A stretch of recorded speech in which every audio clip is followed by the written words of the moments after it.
અમદાવાદના પૂર્વ વિસ્તારમાં આવેલા વસ્ત્રાલ ખાતે સમસ્ત પાટીદાર સમાજ દ્વારા મતદાન જાગૃતિ માટે વિશેષ મહાસંમેલનનું આયોજન કરવામાં આવ્યું હતું। સ્થાનિક સ્વરાજ્યની ચૂંટણીને ધ્યાનમાં રાખીને યોજાયેલા કાર્યક્રમમાં મોટી સંખ્યામાં સમાજના લોકો જોડાયા હતા।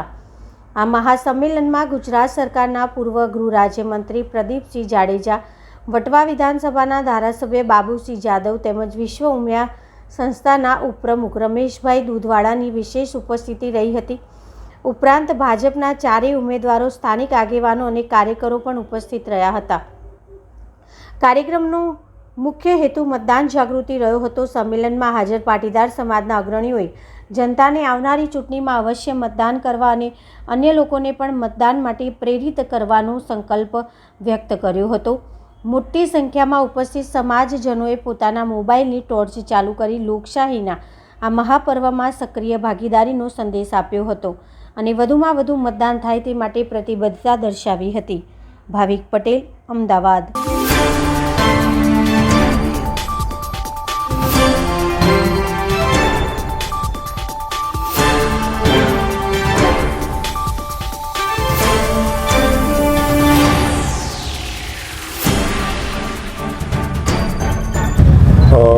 વસ્ત્રાલ પાટીદાર સમાજ દ્વારા આ વિસ્તારમાંથી ભારતીય જનતા પાર્ટીના ચારેય ઉમેદવારોને ભવ્ય વિજય થાય એ માટે આખા સમાજે એકત્રિત થઈ આજે મોટી સંખ્યામાં ભાજપ તરફી મતદાન કરવા માટે આહ્વાન કર્યું અને તેમાં પણ 26મી તારીખે યોજાનાર ચૂંટણીમાં એક પણ મતદાન કર્યા વગરનો ન રહી જાય એના માટે સમાજ દ્વારા અપીલ કરી અને ભાજપને વિજયી બનાવવા માટેની હાકલ કરી। આપ ઉમરેઠના નિરીક્ષક છો, આવતીકાલે ઉમરેઠનું મતદાન છે, કેવી રીતે જોઈ રહ્યા છો, શું માનો છો? સમગ્ર ગુજરાતની અંદર ભારતીય જનતા પાર્ટીનું શાસન છેલ્લા કેટલાય વર્ષોથી ગુજરાતનો વિકાસ કરી રહ્યા છે।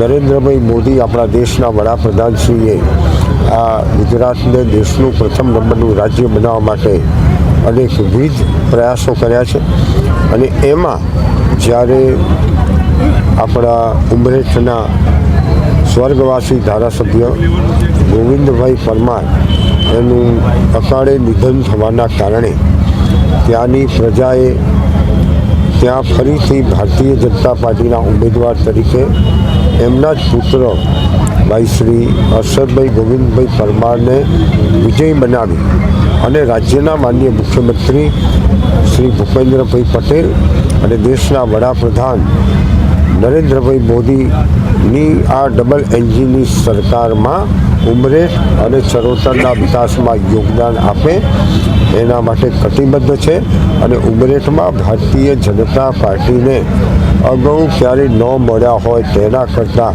વધારે લીડથી ભાજપનો વિજય થવાનો છે।